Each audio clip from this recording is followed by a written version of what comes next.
Hi friends, I am Abhishek. Welcome to my YouTube channel the portion of Shiksha. तो अभी जो हमारा वीडियो डिस्कशन चल रहा है वो क्लास 10th का जो चैप्टर फर्स्ट है हमारा पावर शेयरिंग, वो हम डिस्कस कर रहे हैं। इसका जो पार्ट 1 है वो ऑलरेडी अपलोड कर दिया गया है, जिसमें हमने डिस्कस किया था कि स्टोरी ऑफ बेल्जियम। फिर हमने देखा था कि बेल्जियम में जो आवास है उसके बारे में हमने समझा था। फिर हमने स्टोरी ऑफ श्रीलंका के बारे में देखा था। फिर जो हमने डिस्कस किया था जो हमारी मेजोरिटिज्म है श्रीलंका में, उसके बारे में हमने डिस्कस किया था फर्स्ट पार्ट के वीडियो में। फर्स्ट पार्ट में जब हमने ये स्टोरी डिस्कस किया था, यानी कि जब हमने बेल्जियम और श्रीलंका की जो स्टोरी डिस्कस की थी, उसमें फिर हमने एक क्वेश्चन भी डिस्कस किया था कि ये आखिर हमें इन दोनों स्टोरी से क्या सीख मिलती है कि जो पावर शेयरिंग है वो एक इम्पॉर्टेंट फैक्टर बन जाता है। तो आज हम डिस्कस करेंगे कि जो पावर शेयरिंग है ये क्यों डिजराइबल है, यानी कि डिजायबल है। और फिर हम ये डिस्कस करेंगे कि आखिर जो पावर शेयरिंग है वो फॉर्म कैसे होता है, यानी कि पावर जो सत्ता की जो साझेदारी है वो उसका जो रूप है वो क्या है, वो सारी चीजें आज हम सेकंड पार्ट की वीडियो में डिस्कस करेंगे। तो फर्स्ट पार्ट में हमने ऑलरेडी डिस्कस कर लिया था कि जो बेल्जियम है वो हमारा एक यूरोपीय कंट्री है, एक छोटा सा यूरोपीय कंट्री है, जहाँ पे 59% जो लोग हैं वो कौन सी भाषा बोलते हैं, तो डच भाषा का इस्तेमाल करते हैं। 40% पीपल फ्रेंच का भाषा, और 1% पीपल जो यूज करते हैं लैंग्वेज में वो जर्मन भाषा यूज करते हैं। ये सारी स्टोरी हमने फर्स्ट पार्ट के वीडियो में डिस्कस कर लिया था। फिर हमने जो श्रीलंका है उसकी स्टोरी देखी थी कि वहां पे 74% जो है जो सिंहल भाषा के लोग बोलते हैं, और 18% तमिल भाषा के लोग बोलते हैं। और तमिल को भी दो ग्रुप में बांट दिया गया था, एक था हमारा श्रीलंका तमिल और दूसरे थे हमारे इंडियन तमिल। इनको भी दो भागों में बांट दिया था। ये सारी स्टोरी अपने फर्स्ट पार्ट की वीडियो में ऑलरेडी डिस्कस कर लिया है। तो आज जो हम डिस्कस करेंगे वो ये समझेंगे कि जो पावर शेयरिंग है वो डिजाइबल क्यों है, यानी कि जो सत्ता का जो साझेदारी है तो वो वांछनीय क्यों है। अगर हम पावर शेयरिंग की बात करें तो पावर शेयरिंग क्या करता है, सबसे ज्यादा जो वो हेल्प करता है वो किस में करता है, कन्फ्लिक्ट को कंट्रोल करने में, कन्फ्लिक्ट को कम करने में वो क्या करता है, वो हमारा जो पावर शेयरिंग है उसको कम करता है। जो भी सोशल ग्रुप्स में जो भी कन्फ्लिक्ट होती है तो उसको कौन कम करने में काम करता है, तो हमारी जो पावर शेयरिंग है यानी कि जो सत्ता की जो साझेदारी है वो काम कम करने का काम करती है। कैसे? अगर हम बेल्जियम की एग्जांपल से बात करें तो बेल्जियम में क्या था, 59% डच भाषा के, डच लैंग्वेज के लोग थे। 40 40 मतलब 40% किसके थे, फ्रेंच स्पीच बोलने वाले थे। और 1% कौन से थे, 1% है जर्मन भाषा बोलने के लिए।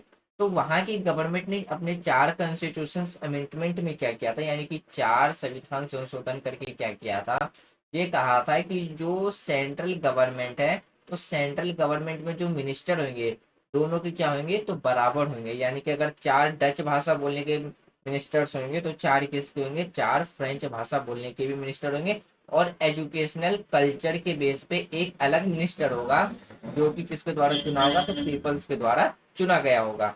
तो ये अमेंडमेंट करके क्या किया था, तो उन्होंने अपनी पावर को क्या किया था, तो शेयर कर लिया था, जिसके वजह से क्या था, तो बेल्जियम था वो एक यूनाइट कंट्री के बन के रह गया था। वहीं पे अगर हम श्रीलंका की बात करें तो श्रीलंका में क्या था, वो पावर शेयरिंग करने को राजी ही नहीं था, जिसके वजह से हमें जो 2009 में जो गृह युद्ध था तो उसमें हमें एक गृह युद्ध देखने को मिला था, जो हुआ था जो 2009 तक चला था। तो इसीलिए जो अगर हम पावर शेयरिंग की बात करें तो वो एक सोसाइटी, एक कंट्री के लिए इम्पोर्टेंट बन जाता है। अगर हम उसके सेकेंड रीजंस की बात करें तो जो डेमोक्रेटिक रूल्स है उसमें जो पावर शेयरिंग है वो काफी ज्यादा इफेक्टेड करती है। यानी कि अगर हम बात करें लोकतांत्रिक प्रशासन में जो हमारा पावर शेयरिंग है वो प्रभावित लोगों के साथ सत्ता यानी पावर शेयरिंग करने का काम करती है।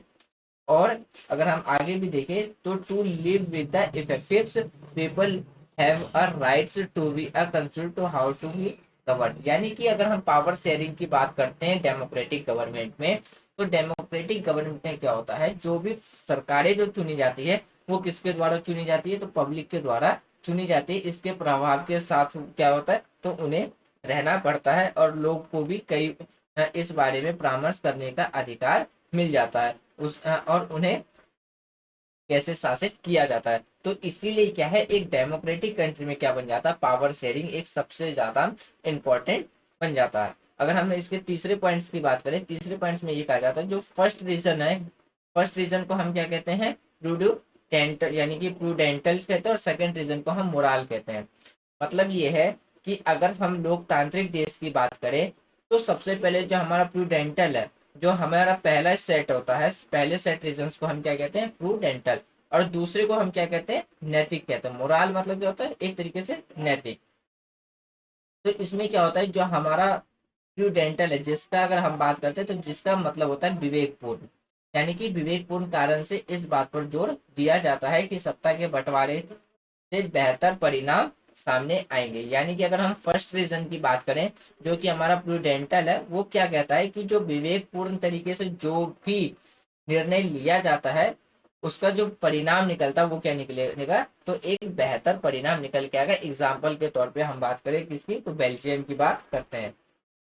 वहीं पे जो फिर बात, जो दूसरा रीजन बोला गया है कि नैतिक, यानी कि जो मोराल की जो बात की जा रही है, वो क्या कह रहा है कि मोराल क्या बताता है कि जो सत्ता का जो बंटवारा, यानी कि सत्ता की जो साझेदारी है, पावर शेयरिंग है, वो क्या उसका मूल्यांकन, यानी कि उसका जो वैल्यूएबल करने का काम कौन करता है, तो हमारा मोराल करता है।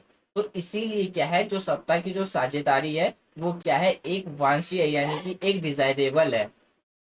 अब अगला जो हमारा टॉपिक है वो क्या है, कि जो फॉर्म ऑफ पावर शेयरिंग है, यानी कि जो हमारा सत्ता की जो साझेदारी है, उसके रूप के बारे में बात करते हैं।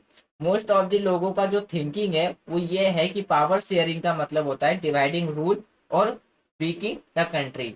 यानी कि अगर हम लोगों की सोच की बात करें, जब भी अगर पावर शेयरिंग की बात करते हैं तो उसमें लोग कहते हैं कि इसमें क्या होता है, पावर क्या होता है, डिवाइड हो जाता है। पावर क्या होता है, पूरी तरीके से डिवाइड हो जाता है, जिसमें कि क्या है, जो कंट्री है, कंट्री क्या हो जाती है, एक वीक कंट्री बन जाता है। लेकिन अगर हम बेल्जियम का एग्जांपल देखें, तो बेल्जियम में क्या है, जैसे ही पावर शेयरिंग किया गया तो उसमें जो एक डाइवर्स कंट्री थी वो एक यूनाइट कंट्री के रूप में उभर करके सामने आई।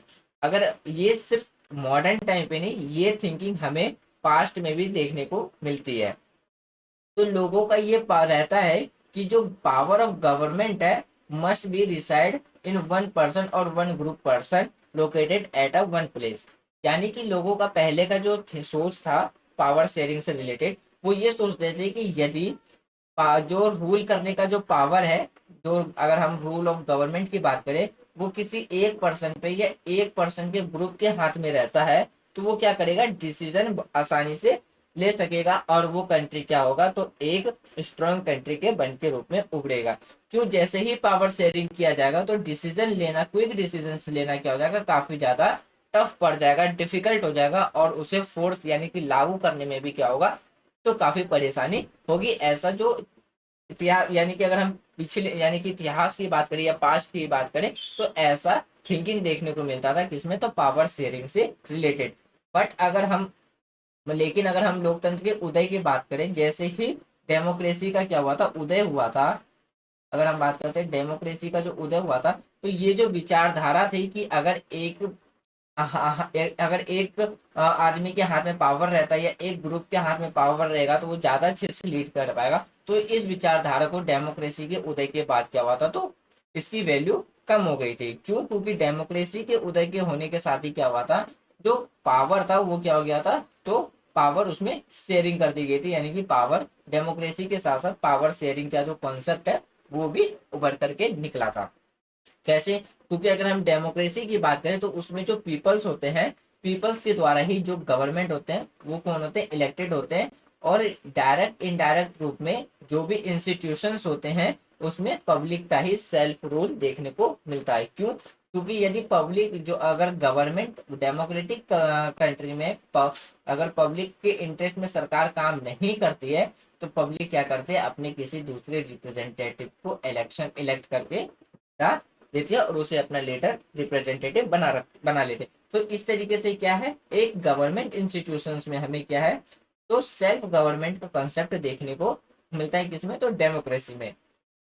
हर, अगर हम बात करते हैं, अगर डेमोक्रेसी कंट्री में अगर कोई डिसीजंस लिया जाता है या कोई पब्लिक पॉलिसीज बनाई जाती है, तो उसमें एक तरीके से क्या रहता है, तो हर एक आदमी की ही वॉइस रहता है, आवाज रहता है। क्यों? क्योंकि जो रिप्रेजेंटेटिव होते हैं, जो पॉलिसी मेकर्स होते हैं, वो किसके द्वारा इलेक्ट करके भेजे हुए होते हैं? तो डायरेक्ट पब्लिक के द्वारा भेजे हुए रहते हैं। अगर हम डेमोक्रेटिक कंट्री की बात करते हैं तो political power should be described among citizens, यानी कि अगर हम लोकतांत्रिक देश की बात करें तो इसमें नागरिक के बीच में राजनीतिक शक्ति का भी वितरण किया जाता है। तो इस तरीके से हमें क्या देखने को मिलता है कि जो सत्ता की जो साझेदारी है उसका एक रूप देखने को मिलता है।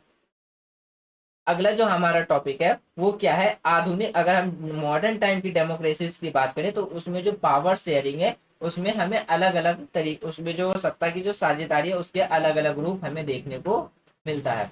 तो कैसे? जैसे देखते हैं कि जो power is shared among the different organs of government such as a legislature, executive and judiciary, यानी कि अगर हम डेमोक्रेटिक कंट्री की बात करते हैं तो उसमें क्या है, गवर्नमेंट के अलग अलग ऑर्गन्स देखने को मिलते हैं जिनका अपना अलग अलग काम और उनका अपना एक सेपरेट पावर और लिमिटेशन वर्क रहता है। जैसे कि हम बात करते हैं लेजिस्लेटिव, यानी कि जिसे हम लेजिस्लेचर कहते हैं, एग्जीक्यूटिव और जुडिशरी। इसे क्या माना जाता है? इसे गवर्नमेंट के ऑर्गन्स को माना जाता है। और इन सब के पावर्स क्या रहते हैं? अलग अलग रहते हैं। और इनका अपना जो काम करने का जो सेक्टर, काम करने का जो एरिया है वो भी क्या रहता है? अपना लिमिट रहता है और अलग सेपरेट रहता है। और इसी को हम क्या कहते हैं? Horizontal distribution of power, because it's allowed to different organ of government place at the same level to exercise different power. यानी कि अगर हम इसकी बात करें तो इसे हम क्या कहते हैं? एक तरीके का यानी कि हॉरिजॉन्टल पावर शेयरिंग डिस्ट्रीब्यूशन के नाम से भी हम इसे कह सकते हैं। इसमें जितने भी जो गवर्नमेंट के जो ऑर्गेनाइजेशंस होते हैं, ऑर्गन्स होते हैं, वो क्या होते हैं? उनके पास अपना डिफरेंट पावर रहता है और सेम लेवल पे बैठ करके वो अपना काम करते हैं। उनका जो पावर सेपरेशन हमें देखने को मिलता है, इसके वजह से क्या होता है कि कोई भी ऑर्गन अपना अनलिमिटेड पावर यूज नहीं कर पाती है। क्यों? क्योंकि ये सारे जो ऑर्गन्स होते हैं ये एक दूसरे पर नियंत्रण कंट्रोल करने का काम करते हैं, जिसे हम क्या कहते हैं? Each organs check of the others कहते हैं। यानी कि अगर हम इसे कहें तो बैलेंस ऑफ, यानी कि चेक एंड बैलेंस भी कहते हैं। इस एग्रीमेंट और इस प्रोसेस को हम क्या कहते हैं? अगर ये जो हमारा अरेंजमेंट है, इस अरेंजमेंट को हम क्या कहते हैं? चेक एंड बैलेंस कहते हैं। फिर अगर हम दूसरा पॉइंट से देखें तो power can be said among the government at difficult levels, sorry different level. यानी कि अगर हम डेमोक्रेटिक गवर्नमेंट की बात करें तो उसमें जो गवर्नमेंट है उस गवर्नमेंट के जो लेवल है हमें वो क्या देखने को मिलेगा? अलग अलग देखने को मिलेगा। जैसे कि सेंट्रल लेवल पर एक गवर्नमेंट और हर एक स्टेट लेवल पे क्या होगा? अपना डिफरेंट गवर्नमेंट देखने को मिलता है। जैसे कि अगर हम अपनी कंट्री के एग्जांपल में समझे, जैसे कि हमारा सेंट्रल गवर्नमेंट में, सेंट्रल में किसकी गवर्नमेंट है? बीजेपी की।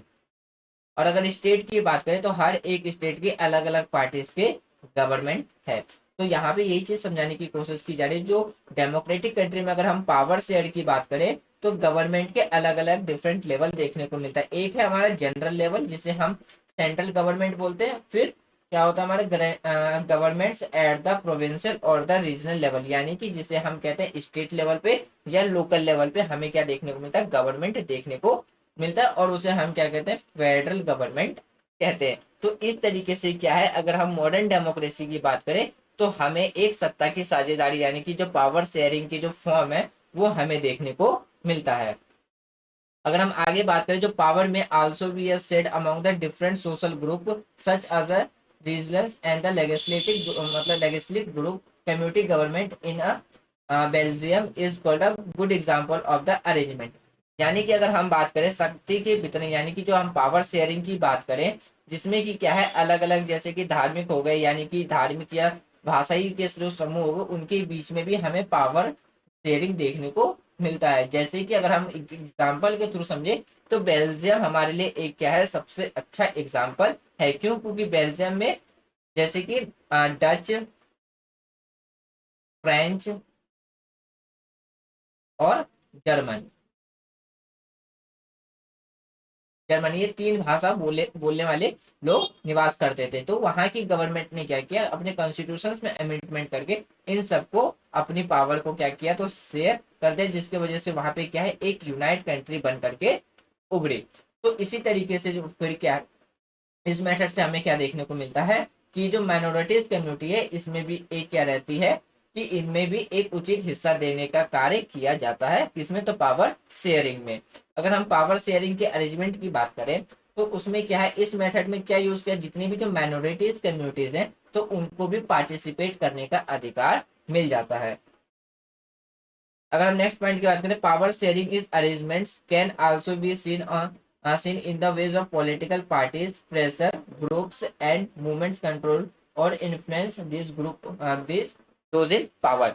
यानी कि यहाँ पे समझाने की कोशिश की जा रही है कि जो सत्ता की बंटवारा है, यानी कि अगर हम पावर शेयरिंग की बात करें तो इसमें राजनीतिक दलों, यानी कि अगर हम बात करें पॉलिटिकल पार्टीज के द्वारा, या हम अगर बात करते पॉलिटिकल पार्टीज हो गई या दबाव समूह, यानी कि ग्रुप्स के द्वारा, ऐसे ग्रुप्स जो गवर्नमेंट के ऊपर प्रेशर डालने का काम करते हैं, तो उसमें भी हमें क्या है, या जो मूवमेंट्स चलाए जाते हैं, यानी कि जो आंदोलन चलाया जाता है उसके द्वारा भी हम हमें क्या देखने को मिलता है, एक पावर शेयरिंग अरेंजमेंट देखने को मिलता है, जिससे कि क्या है हम अपनी गवर्नमेंट पे क्या कर सकते हैं, तो एक कंट्रोल करने का काम कर सकते हैं। जैसे कि जब दो या दो से अधिक पार्टी मिल करके, यानी कि जब दो या से दो यानी कि दो पार्टी या दो से अधिक पार्टी मिल करके अपने ग्रुप बनाते हैं और अलायंस करके जब वो इलेक्शन जीतने के बाद इलेक्टेड हो जाते हैं तो उन्हें कौन सा गवर्नमेंट कहा जाता है, तो कोalition गवर्नमेंट, यानी कि उसे गठबंधन की सरकार कहा जाता है। और इस तरीके से वहां पे भी हमें क्या देखने को मिलता है, तो एक पावर शेयरिंग देखने को मिलता है। तो फ्रेंड्स ये था हमारा आज का चैप्टर कंप्लीट हो गया, जिसमें हमने जो चैप्टर 1 है क्लास 10th का वो आज टोटली कंप्लीट कर रहा है, और दूसरा जो चैप्टर है हमारा क्लास 10th का वो अब हम डिस्कस करेंगे नेक्स्ट वीडियो में, क्योंकि हमारा फेडरेशन। तो आज की वीडियो में हमने क्या क्या डिस्कस किया कि आज के टाइम पे जो पावर शेयरिंग है वो किस रूप में है। फिर हमने इसमें डिस्कस किया कि जो पावर शेयरिंग है, यानी कि जो सत्ता की साझेदारी है उसके रूप को कैसे, मतलब उसका रूप क्या है, मतलब कौन सत्ता की साझेदारी का रूप हमने डिस्कस किया। फिर हमने इसमें ये डिस्कस किया कि जो सत्ता का जो साझेदारी है वो क्यों वांछनीय है। और फिर हमने इसमें जो डिस्कस किया था कि जो हमने दोनों स्टोरी था श्रीलंका और बेल्जियम का, उससे हमें क्या सीखने को मिली। फिर हमने स्टोरी डिस्कस किया था किसका, श्रीलंका का और बेल्जियम का। तो मुझे उम्मीद है कि आपको जो हमारा फर्स्ट चैप्टर है क्लास 10th का पावर शेयरिंग वो आपको समझ में आ गया होगा। यदि कोई डाउट्स हो तो आप अपने डाउट्स कमेंट बॉक्स में लिख देना। हम जब चैप्टर 2 डिस्कस करेंगे क्लास 10th का ही, तो उससे पहले हम अपने डाउट्स क्लियर करेंगे, उसके बाद हम अपना सेकंड चैप्टर जो फेडरलिज्म है उसको स्टार्ट करेंगे। तो thanks for watching friends, take care, जय हिंद।